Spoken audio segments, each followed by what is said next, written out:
If you run a landscaping business and you're not getting leads from Google, well, then you're leaving a lot of money on the table.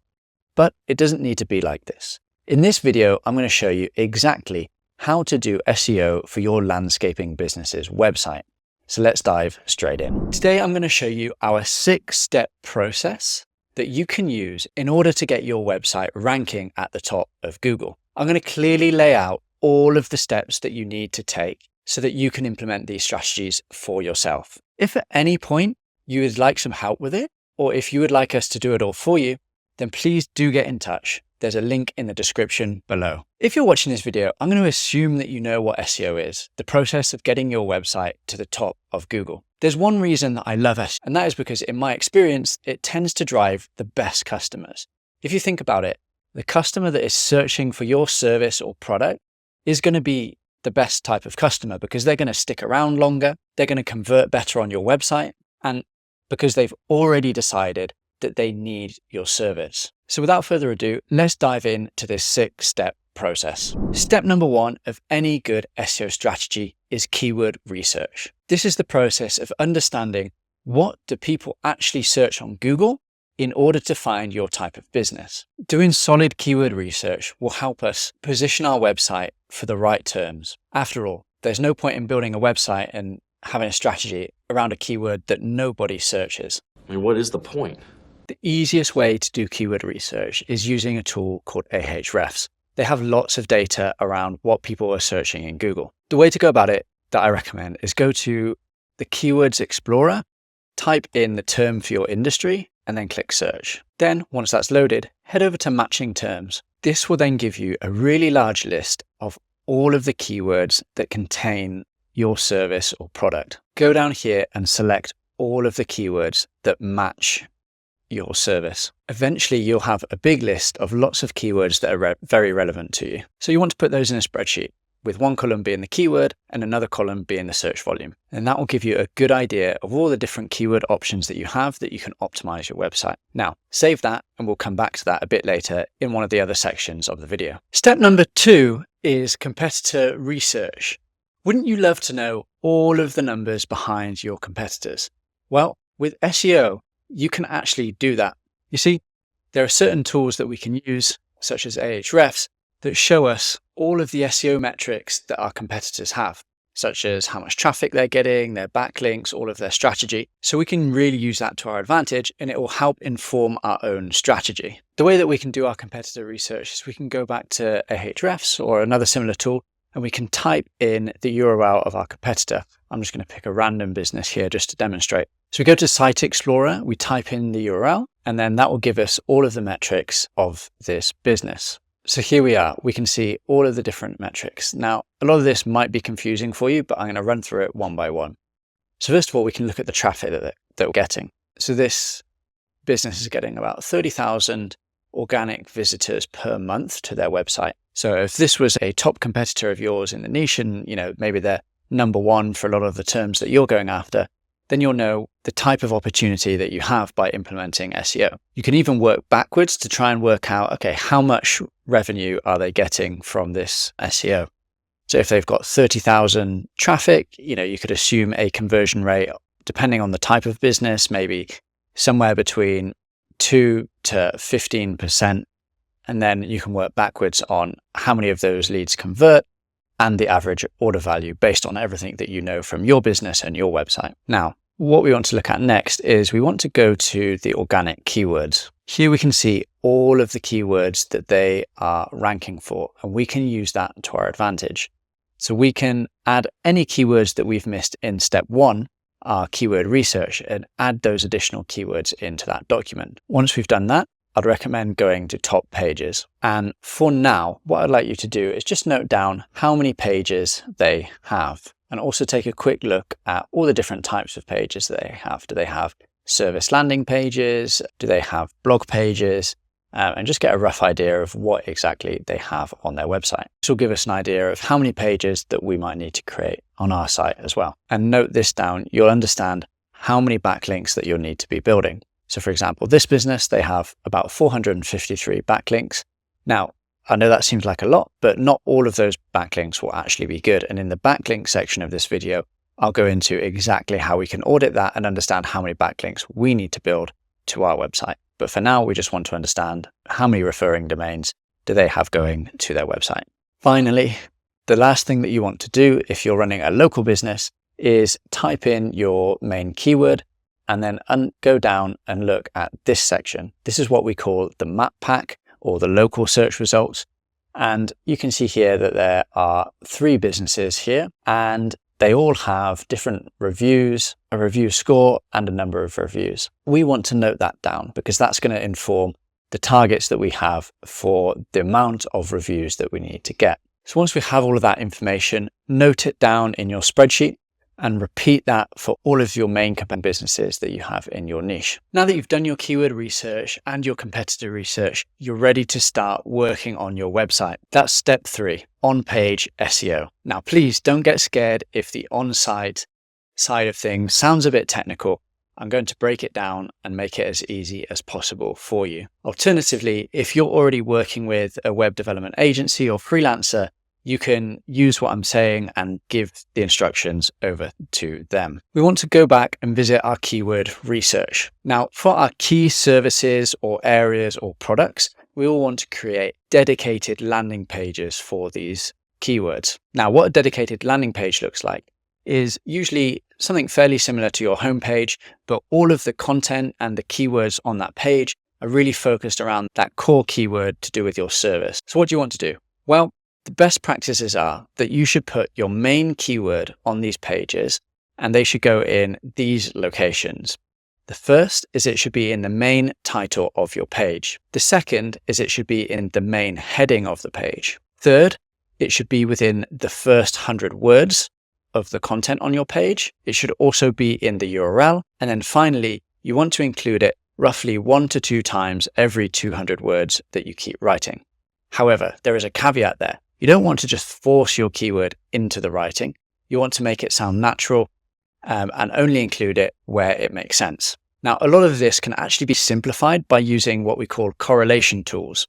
So correlation tools look at the results for your keyword that are on page 1. They'll do a lot of calculating and magic in the background, and then they'll tell you exactly how many times that you should include your keyword, where you should include it, all of the other similar keywords that you should include within your writing. And then it gives you a score that you can use to evaluate your writing. So some of these tools are Surf for SEO, and I like to use it just to make this process really easy. Finally, the last thing I'd like you to do on your on-page is include an FAQ section. So you can get FAQs by, number 1, thinking about what are the common things that your customers ask you when they inquire about this service. And then number 2, if you go to Google, search in your main keyword, then scroll down to the people always ask section.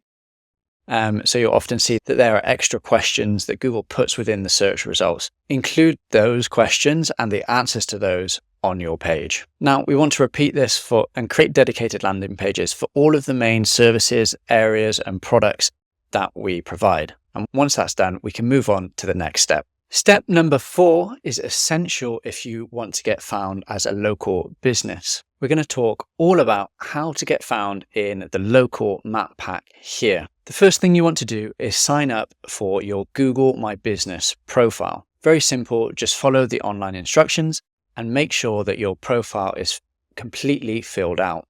Don't skip anything. Make sure that you have your categories, opening hours, proper descriptions. Make sure that it is 100%. Then also go ahead and add some photos to your profile. Not only will this help with your ranking, but it'll also help customers see your business, understand it, and be more likely to call or click on your website. Once that's done, the next stage is to start getting reviews. In our competitor research, we found how many reviews that we'd want to be getting. So for example, if this was our business that we were trying to rank for, we would understand that we need to get somewhere between 60 and 160 reviews. Now that might seem a lot, but over time, you'll be able to reach those levels. There are 2 main strategies that I recommend when it comes to getting reviews.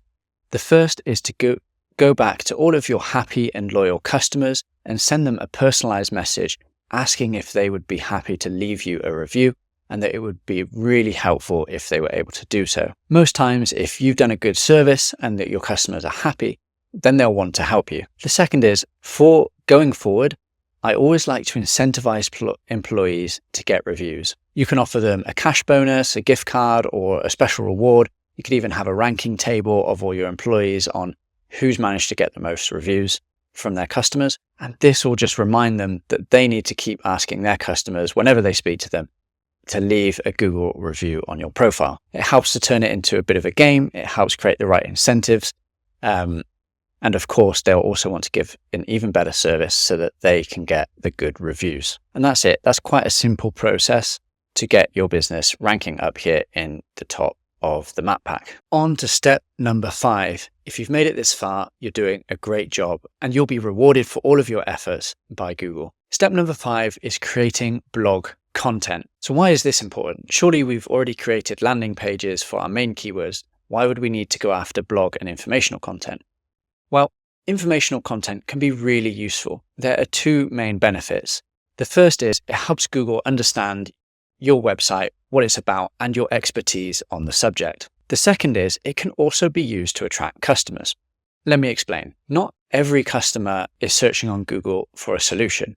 Often they're trying to find out more information about problems that they're having. From a marketing perspective, we say that they are higher up the buying funnel. So if we're able to get potential customers on our website before they realize they need the solution that we provide, we can either capture their details during that point, help them understand that they might need our solution, or if we're getting really clever, eventually we can start using things like meta ads to retarget them on Facebook and using our meta pixel. So how many articles should we be writing? What should we write about?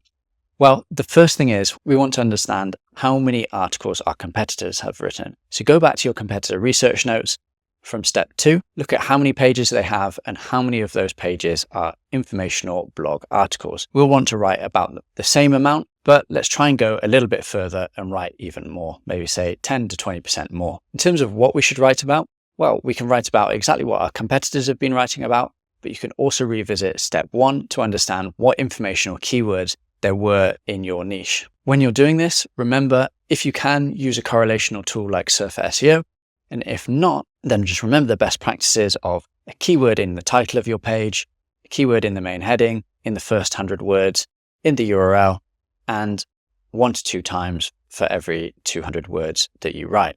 Now, it can seem very overwhelming if you have to write lots and lots of blog articles. What I'd recommend is breaking this down into a monthly target. So instead of having to write, say, 20 articles in month 1, what you can do is split that over 6 months and maybe write 3 to 4 articles per month. That'll help it be a lot more manageable.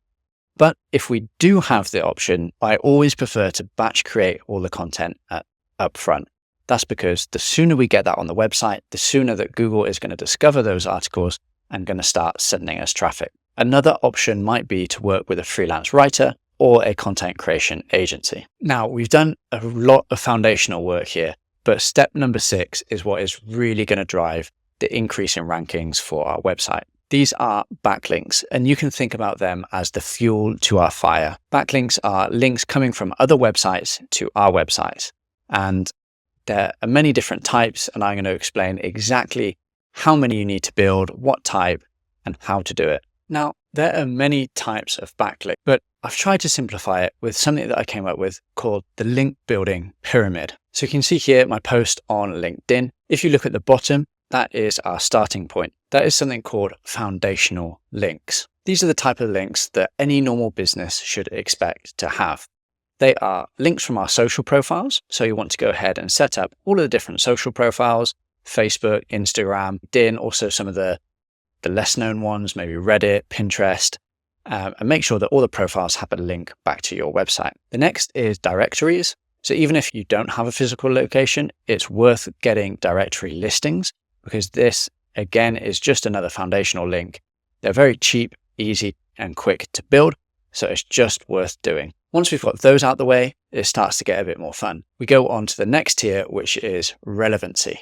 Here we build relevancy by getting posts on other people's websites that include a link back to ours. These are called guest posts. And in most cases, we'll have to pay the website owner to post that on their website with a link back to us. You can expect to pay anywhere between $100 and $400 per post on the quality of the link and the website that it's linking from. The good thing about this is that we can usually control the topic that we have. So we'll want to make sure that the topic of the post is really, really relevant to what we're providing as a business. The second strategy that we can use here is something called link insertions. This is where we go to an existing post on somebody's website and we try and get a link within that post. Again, we usually have to pay for them to insert that link. Finally, in the top tier, this is what I call the authority tier. And this is where things truly do get really exciting. These types of links are the best links from major media websites, and we achieve this by doing PR activities. These are digital PR and journalist requests. Journalist requests are when a journalist posts something, say for example on X, where they're looking for a source or some sort of insight to add to one of their stories. If we respond to those and we add valuable insights that they can use, then they will quote us in the story, and oftentimes they'll include a link back to our website. This is a really great way to build some top quality links. But the thing about journalist requests are there are only a certain amount of them available. So if we're really looking to grow our link profile and scale up our link building efforts, then digital PR is really the strategy that we want to be following. Digital PR is where we're sending out interesting insights, data, or advice to journalists that they can use as the basis of an article. Now, the reason that this works is because journalists have very high targets in terms of what they need to write. Maybe they've got to write like 8 articles per day. So if we can send them something that is interesting and useful that they can turn into an article, well, they're going to be grateful for that. And as a return, they'll credit us as the source and include a link at the same time. And that is how we get featured on major media websites such as Forbes, USA Today, and the New York Post. Now, this is our bread and butter as a company. We do link building, and specifically we do digital PR link building. So I just want to show you an example of a campaign that brings this strategy to life. So there was a client with us, they ordered 10 links. We delivered 24 because their campaign went, and they got links from some of the UK's media websites. The Mirror, which is a DR90, The Sun, another DR90, Express, Wales Online, Daily Star, Daily Record. So these are all really massive links that they were getting here. So what did we do to do that? Well, they were a plumbing retailer, and we came up with a campaign that used their spokesperson and gave advice on how to avoid mold within your bathroom.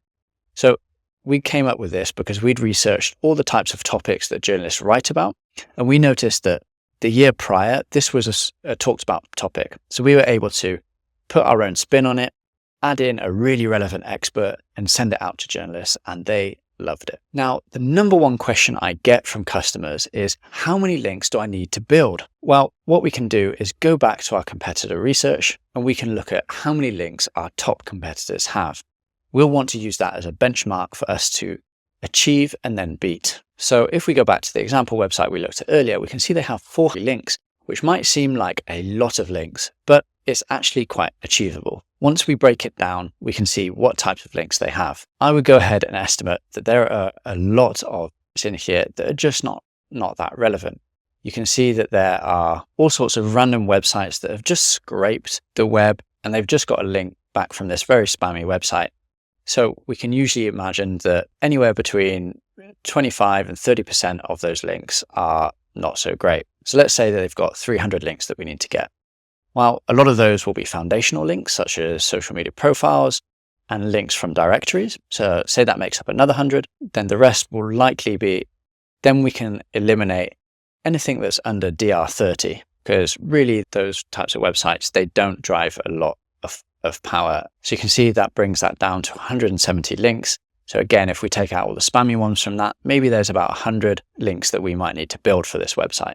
We can go ahead and do an analysis to see, okay, what sort of DR ranges do they have? How many links do we need to build with each DR range? And then work back from there, how many guest posts and link insertions we might need to get, and how many links from the press we might need to get. So if that does seem a bit confusing, any potential client that we take on, we do a free audit. So just get in touch with our team and we are more than happy to do an audit, come up with a link building plan for free, no obligation. You don't have to use us. You understand the types of links that you need to build, how many you need to build, and if you were to follow a link building plan with us, how much that would actually cost. So there you have it, all 6 steps of the SEO process. It's worth noting that SEO can be a long-term process.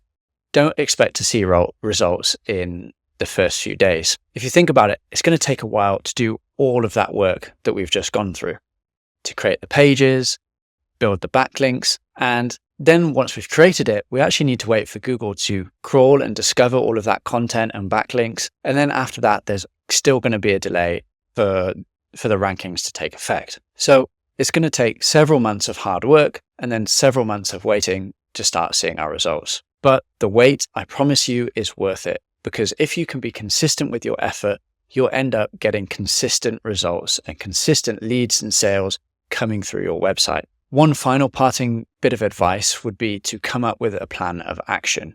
You don't have to do it all in week 1. You can break it down into much more manageable chunks. For example, each month, how many articles are you going to write? How many links are you going to build? How many reviews are you going to try and get on your Google My Business profile? Doing that will make it easier for you to hit your SEO goals, and it will make the workload much more manageable. So there you have it, everything you need. If at any point you want some experts to handle it for you, just get in touch with me and my team, and we're more than happy to do it. Just click the link in the description. Thanks for listening.